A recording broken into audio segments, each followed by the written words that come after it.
Welcome to my YouTube channel immerse classes. তো বন্ধুরা, তোমরা যারা ডাব্লিউপি ওয়্যারলেস অপারেটরের মেন এক্সাম দেবে, তোমাদের জন্য দেখতে দেখতে আমি প্রায় 11টি ক্লাস সম্পূর্ণ করে ফেলেছি। আজকে আমি তোমাদের অল্টারনেটিং কারেন্ট চ্যাপ্টার থেকে তোমাদের সিলেবাসে যতটুকু রয়েছে সেই সম্পর্কে একটু আলোচনা করব এবং সেখান থেকে মোস্ট ইম্পর্টেন্ট যেগুলি এমসিকিউ হতে পারে সেগুলি সম্পর্কে আমি বিস্তারিত আলোচনা করব। তোমরা ভিডিওটি না টেনে শেষ অবধি দেখতে থাকো, অবশ্যই এই ভিডিওটি তোমাদের জন্য হেল্পফুল হবে। আর আগের যে সমস্ত 10টি ক্লাস করানো হয়েছে সমস্ত ক্লাসের প্লেলিস্ট আমি ডেসক্রিপশন বক্সে দিয়ে দেবো, তোমরা সকল ভিডিওগুলি পরপর দেখে নিও। আর আমার নতুন টেলিগ্রাম চ্যানেলের লিঙ্কও দেওয়া রয়েছে, তোমরা সকলে জয়েন হয়ে নিও। তো আজকের প্রথম পর্ব কি, আরএমএস ভ্যালু। আরএমএস ভ্যালু কি?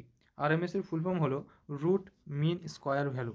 দেখো, বলছে যে the RMS value of an alternative current is the value of direct current when flowing through a circuit or resistor for the specific time period and produce same amount of heat which produced by the alternating current when flowing through the same circuit or resistor for a specific time. ভালো করে শোনো কি বলছে।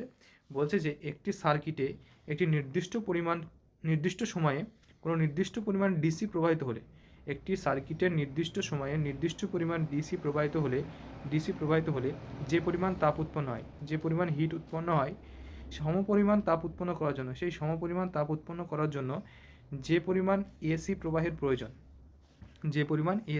প্রয়োজন, তাকেই বলা হচ্ছে ওই এসি কারেন্টের আরএমএস ভ্যালু। আশা করি তোমরা ব্যাপারটা বুঝতে পেরেছো। এবার এখানটা থেকে আমাদের আরএমএস ভ্যালু জানতে হবে, কারেন্টের আরএমএস ভ্যালু এবং ভোল্টেজের আরএমএস ভ্যালু। এর দীর্ঘ একটি ক্যালকুলেশন রয়েছে, অত কিছু তোমাদের জানার প্রয়োজন নেই। তোমরা শুধু এই আরএমএস ভ্যালুগুলো মান তোমরা মনে রেখো, তাহলেই যথেষ্ট। দেখো, আমরা যখন কারেন্টের ক্ষেত্রে দেখব, তখন আইআরএমএস কী হবে? IRMS equals to IM by √2, যেখানটায় আইএমটা কি ডিনোট করবে না, ম্যাক্সিমাম কারেন্ট। সেম জিনিসই যখন আমরা ভোল্টেজের ক্ষেত্রে দেখব, তখন হবে VRMS equals to VM by √2, যেখানটায় ম্যাক্সিমাম ভোল্টেজ হচ্ছে ভিএম। এবার আমরা যদি এটাকে ক্যালকুলেশন করি তাহলে কি হয়ে যাবে, I equals to 0.707 into IM, এবং এটিকে যদি আমরা পার্সেন্টে আনতে চাই তাহলে কি হবে, IRMS equals to 70.7% of IM. তাহলে কারেন্টের আরএমএস ভ্যালু হবে ওই কারেন্টের ম্যাক্সিমাম ভ্যালুর 70.7%। এটা তোমরা খেয়াল রেখো। ভোল্টেজের ক্ষেত্রে এসে সেম ক্যালকুলেশন। ভোল্টেজের আরএমএস ভ্যালু হচ্ছে ভোল্টেজের ম্যাক্সিমাম ভ্যালুর 70.7%। এখান থেকে শুধুমাত্র এইটুকু জানলেই যথেষ্ট। আরেকটা নিচের পয়েন্টটা খেয়াল করো, বলছে যে it is also known as the effective or virtual value of alternating current. মানে কি বলছে যে এই আরএমএস ভ্যালুটাই হলো অল্টারনেটিং কারেন্টের ক্ষেত্রে কার্যকর ভ্যালু। খুবই গুরুত্বপূর্ণ একটি লাইন। আরএমএস ভ্যালুটাই হলো অল্টারনেটিং কারেন্টের ক্ষেত্রে এফেক্টিভ বা ভার্চুয়াল ভ্যালু, অর্থাৎ কার্যকর ভ্যালুই হচ্ছে আরএমএস ভ্যালু। তারপরে বলছে যে তারপরের নতুন পয়েন্ট কি, অ্যাভারেজ ভ্যালু। তাহলে এখানটা থেকে আমরা এবার জানবো কারেন্ট এবং ভোল্টেজের গড় ভ্যালুটা কী হবে। সবার আগে বলে নিই, আমরা যে ভ্যালুটা বার করব অ্যাভারেজের ক্ষেত্রে সেটি হচ্ছে হাফ সাইকেল। কেননা ফুল সাইকেলের ক্ষেত্রে অ্যাভারেজ ভ্যালু সবসময় 0, কারণ এই টার্মটা পজিটিভ, এই টার্মটা নেগেটিভ। তাই ফুল সাইকেলের ক্ষেত্রে অ্যাভারেজ ভ্যালু সবসময় 0 হয়। আর আমরা যেটা এখানটায় বার করেছি সেটি হলো হাফ সাইকেলের ক্ষেত্রে। তো তোমরা দেখো, হাফ সাইকেলের ক্ষেত্রে ভোল্টেজের ক্ষেত্রে অ্যাভারেজ ভ্যালু কি, average value equals to 2 VM by pi, যেখানটায় ভিএমটা হলো আগেই বললাম ম্যাক্সিমাম ভোল্টেজ। এবং কারেন্টের ক্ষেত্রে I average equals to 2 IM by pi, যেখানটায় IM হলো ম্যাক্সিমাম কারেন্ট। এখানটাকে লাইনটা কি বলেছে, the average value for the full cycle is 0, আগেই বলেছি তোমাদের। এবার আরেকটি পয়েন্ট, পিক ভ্যালু অর্থাৎ ম্যাক্সিমাম ভ্যালু।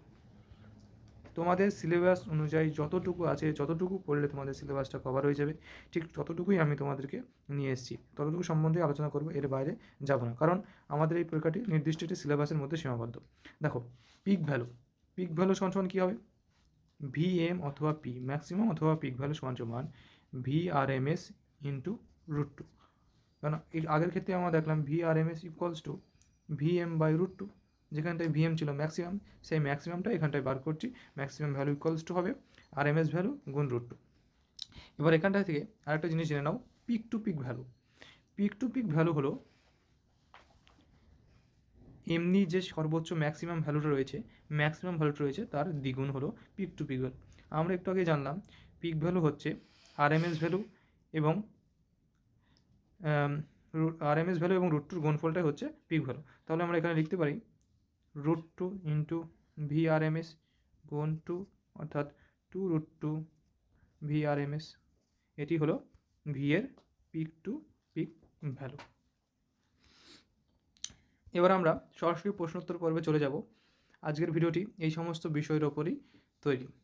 দেখো 1 নম্বর কোশ্চেন বলছে RMS value of a sinusoidal supply whose peak value is 50 volt. দেখো এটাই ম্যাক্সিমাম ভ্যালু বলে রয়েছে VM ইকুয়ালস টু 50 ভোল্ট। কী চেয়েছে? RMS value. আমরা একটু আগে পড়ে আসলাম RMS value VRMS equals to VM/√2, যেখানটায় VMটা হলো ম্যাক্সিমাম ভ্যালু আর এটির মান দেওয়া হয়েছে 50 ভোল্ট, অর্থাৎ 50/√2 ভোল্ট। সিম্পল, অপশন বি হয়ে যাবে সঠিক উত্তর। পরবর্তী কোশ্চেন বলছে an AC current is expressed I equals to 50 sin 100t ampere. What is the half cycle average value of the current. আমরা একটু আগে জেনে আসলাম হাফ সাইকেলের ক্ষেত্রে কারেন্টের যে অ্যাভারেজ ভ্যালু সেটি হলো I average equals two 2Im/π, যেখানটায় IMটি হলো ম্যাক্সিমাম কারেন্ট। এখানটা এই সমীকরণ থেকে ম্যাক্সিমাম কারেন্টের মান কত না 50 ampere, I equals to 50 ampere. তাহলে আমরা IM এর মানটা যদি বসিয়ে দিই 2 গুণ 50/π, অর্থাৎ 100/π অ্যাম্পিয়ার। অপশন ডি হয়ে যাবে সঠিক উত্তর। পরবর্তী কোশ্চেন 3 নম্বর বলছে যে what is the peak to peak voltage of a 2 VRMS sine wave. V এর RMS ভ্যালু দেওয়া রয়েছে 2 ভোল্ট, এখানটায় পিক টু পিক ভ্যালু মান চেয়েছে। তাহলে ভি পিক টু পিক মান কি? ভি পিক ইন্টু 2, আর ভি এর ম্যাক্সিমাম ভ্যালু কি হয়? √2 গুণ VRMS গুণ 2, অর্থাৎ এটি হয়ে যাবে VRMS এর মান কত দিয়েছে 2, তাহলে 2 দুগুণে 4, 4√2। 4√2কে তোমরা যদি ক্যালকুলেশন করো তাহলে পেয়ে যাবে 5.656 ভোল্ট, অর্থাৎ অপশন ডি হয়ে যাবে সঠিক উত্তর। পরবর্তী ক্ষেত্রে 4 নম্বর কোশ্চেন কি বলছে? For a zero mean wave if RMS value is 100 volt, what is the peak to peak value, peak to peak amplitude? দেখো একটু আগেই বললাম VRMS ইকুয়ালস টু 100 ভোল্ট, অর্থাৎ V peak to peak equals to V peak into 2, অর্থাৎ 2√2 VRMS। এখানটায় RMS value দেওয়া হয়েছে 100 volt, অর্থাৎ 2√2 ইন্টু 100, অর্থাৎ 200√2 ভোল্ট। 200√2 ভোল্ট কোথায়? Option C. তোমাদের পরীক্ষায় কিন্তু এই ধরনের কোশ্চেনই আসবে, এর চেয়ে বেশি কিছু কঠিন কোশ্চেন আসবে না। তোমরা প্রিলিতে অবশ্যই খেয়াল করেছো, এর চেয়ে বেশি কঠিন কোশ্চেন দেওয়ার মতো এখানটায় কিছুই নেই। একদম যেগুলো বেসিক যে সমস্ত কোশ্চেনগুলি পরীক্ষা আসে সেই সমস্ত কোশ্চেন নিয়ে আমি নোট করেছি। আর তোমরা এই সমস্ত কোশ্চেনগুলো কী করবে? অনেকে বলছো দাদা পিডিএফটা দাও, পিডিএফ দিলে কী হয় বলো তো? পিডিএফটা ওইভাবে রয়ে যায়, পরে আর দেখা যায় না। তাই তোমরা সকলে এই ভিডিওতে যে সমস্ত নোটসগুলো আমি দিয়েছি তো প্লাস এমসিকিউগুলো দিচ্ছি, তোমরা সব খাতায় নোট করো, অনেক বেশি বেশি প্র্যাকটিস করো, অবশ্যই তোমাদের জন্য হেল্পফুল হবে। তো 5 নম্বর কোশ্চেন বলছে which of the following values of an alternating voltage or current represent the Real magnitude. বলছে এদের মধ্যে কোনটি অল্টারনেটিং কারেন্টের ক্ষেত্রে কার্যকর, অর্থাৎ এফেক্টিভ ভ্যালু। যখন তোমাদের RMS ভ্যালুটা পড়লাম সর্বপ্রথম, তখনই তোমাদের বলে দিলাম যে RMS ভ্যালু হলো একটি এফেক্টিভ অর ভার্চুয়াল ভ্যালু, অর্থাৎ RMSই হলো একটি কার্যকর ভ্যালু। পরবর্তী 6 নম্বর কোয়েশ্চেন, একটি ইম্পর্টেন্ট কোয়েশ্চেন, তোমরা খেয়াল করো, একটি অন্যরকম হবে। বলছে যে the AC current flowing through a 10 ohm resistance in a closed power circuit is generated by I equals to 3 + 4 sin omega 2 + 4 sin 2 omega 2. Find the RMS value of current. এখানটায় তোমরা একটা জিনিস মনে রাখবে, বলছে যে RMS value of current for difference frequency function. যদি ভিন্ন ভিন্ন ফ্রিকোয়েন্সি দেওয়া থাকে সেক্ষেত্রে RMS ভ্যালুর যে মান সেটি হয়ে যাবে IRMS, যদি এখানটায় কারেন্টের ক্ষেত্রে বলা রয়েছে, equals to √IRMS 1 square plus IRMS 2 square plus dot dot dot dot dot. তাহলে কি বলছে, RMS value of a current for different frequency function can be determined as a IRMS equals to IRMS square plus IRMS square to তার বর্গমূল। তাহলে এখানটায় আমরা যে ইকুয়েশনটা এখানে দেওয়া রয়েছে, I equals to 3 + 4 sin omega 2 + 4 sin 2 omega 2, এতে প্রথম ক্ষেত্রে IRMS 1 এর মান হয়ে যাবে শুধু 3, কারণ 3টাই হলো এক্ষেত্রে কার্যকর ভ্যালু। তারপরে IRMS 2, এক্ষেত্রে দেখো 4টা হচ্ছে ম্যাক্সিমাম ভ্যালু, তাহলে আমরা RMS ভ্যালু কি জানি, ম্যাক্সিমাম ভ্যালু বাই √2। তারপর IRMS 3 সমান কত হবে, এক্ষেত্রেও ম্যাক্সিমাম ভ্যালু 4 বাই √2। তাহলে আমরা 3টে RMS ভ্যালুর মান পেয়ে গেলাম। এবার তাহলে ওভারঅল RMS কত হবে, √3 স্কোয়ার প্লাস 4 বাই √2 তার স্কোয়ার প্লাস 4 বাই √2 তার স্কোয়ার, তাহলে √9 প্লাস 8 প্লাস 8 ইকুয়ালস টু √9 আর 16 কত, 25 সমান 5 অ্যাম্পিয়ার। তাহলে এক্ষেত্রে সঠিক উত্তর হয়ে যাবে 5 ampere. Option D is the right answer. পরবর্তী কোশ্চেন 6 নম্বর কোশ্চেন বলছে, for A sinusoidal wave form the RMS value of current will be dash time of maximum value of current. একটু আগেই পড়লাম। আর যদি আমি কারেন্টের ক্ষেত্রে কনসিডার করি, equals to maximum value by √2।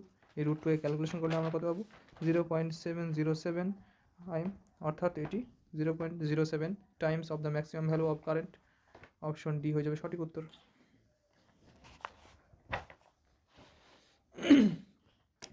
Next question বলছে, the RMS value of sine wave is 100 ampere, it is peak value is. তাহলে IRMS ইকুয়ালস টু 100 অ্যাম্পিয়ার, তাহলে এটির পিক ভ্যালু কত হবে, IRMS equals to I maximum by √2, অর্থাৎ IM equals to IRMS into √2। IRMS এর মান কত, 100 ampere গুণ √2। এটাকে তোমরা যদি ক্যালকুলেশন করো তাহলে পেয়ে যাবে 141 অ্যাম্পিয়ার। 8 নম্বর কোশ্চেন কি বলছে, what is the average value of the voltage extracted from a battery. বলছে যে একটি ব্যাটারির অ্যাভারেজ ভ্যালু মান কি। তোমরা একটা জিনিস খেয়াল রাখবে, আমরা যেগুলি ইউজ করছি এখানটা, যেগুলো আমরা পড়ছি অ্যাভারেজ ভ্যালু RMS ভ্যালু, সমস্ত কি AC ভোল্টেজের ক্ষেত্রে। এখানটায় বলেছে যে what is the average value of A voltage extracted from a battery. তো এক্ষেত্রে কী হবে, সেম এজ দ্য ম্যাক্সিমাম ভ্যালুর সাথে সমান হবে। কারণ কি, ফর এ ডিসি ক্ষেত্রে ভোল্টেজ এবং অ্যাভারেজ ভ্যালু এবং RMS ভ্যালু এবং পিক ভ্যালু সমস্তই সমান হবে। V average equals to V RMS equals to V AC equals to V maximum for DC, আমরা খেয়াল রাখবে। পরবর্তী কোশ্চেন 9 নম্বর কোশ্চেন কি বলছে, what is the effective value of current. বলছে কারেন্টের কার্যকর ভ্যালু কি, কার্যকর মান প্রথমে বলেছি RMS কার। আজকের শেষ কোশ্চেন বলছে যে the form factor of the sinusoidal wave form. বলছে সিনুসয়েডাল তরঙ্গের ক্ষেত্রে ফর্ম ফ্যাক্টর কী হবে। তো সর্বপ্রথম আমরা জেনে নিই ফর্ম ফ্যাক্টর কি। ফর্ম ফ্যাক্টর হলো RMS ভ্যালু এবং অ্যাভারেজ ভ্যালুর অনুপাতকে বলা হয় আমরা ফর্ম ফ্যাক্টর। তাহলে আমরা RMS ভ্যালু মানে কত জানি, I0 by √2, R average value কত, 2I0 বাই পাই, যেখানটায় I0 equals to maximum, I0 বলা হয়, সরি 0 বলছিলাম, এটা নট বলা হয়। তাহলে I কেটে যাবে, পরে থাকবে কত, পাই বাই 2√2। এই পাই বাই 2√2 ক্যালকুলেশন করলে আমরা পাই 1.11। তো এটি হলো ফর্ম ফ্যাক্টরের মান। অপশন এ হয়ে যাবে সঠিক উত্তর। তাহলে ফর্ম ফ্যাক্টর কি? ফর্ম ফ্যাক্টর হলো আরএমএস ভ্যালু এবং অ্যাভারেজ ভ্যালুর অনুপাতকেই বলা হয় ফর্ম ফ্যাক্টর।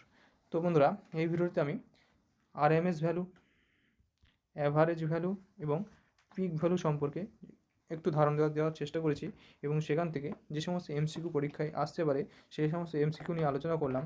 এই ভিডিওটি তোমাদের যদি ভালো লেগে থাকে অবশ্যই আমার চ্যানেলটিকে সাবস্ক্রাইব করে আমার পাশে থেকো। আর এই ভিডিও ডেসক্রিপশন বক্সে সমস্ত ক্লাসের লিঙ্ক দেওয়া রয়েছে, তোমরা পরপর ভিডিওগুলি দেখে নিও। অবশ্যই তোমাদের জন্য এই ভিডিওটি হেল্পফুল হবে।